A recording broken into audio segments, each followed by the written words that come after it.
omuzannyo guno guzeemu okuzannyibwa olunaku olwaleero n'Empaka eza National Swimming Championship. Abawuzi abasoba mu 200 okuva mu klabu 20 be bali mu kuvuganya mu mpaka zino ezitegekeddwa ku kidiba eky'essomero erya Green Hill Academy wano mu Kampala.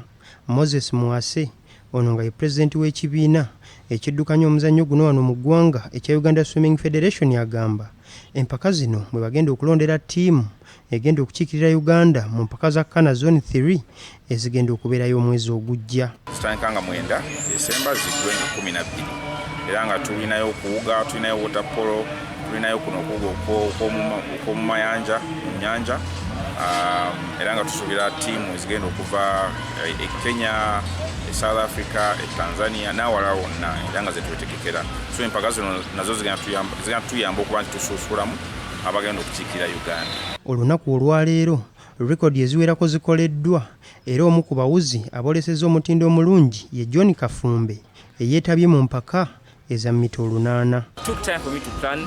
We were working hard with my coach to master what we need to do to achieve the time we achieved, and it means a lot because now I know I've taken another step further in the career and I've become better, which shows that like every time I work hard I'll improve. Abawuzi abalala aboolesezza omutindo omulungi olwaleero kubaddeko Abigail Mwagale, Gerard Masiku, Paula Nabukeera, Sande Kiggundu n'abalala.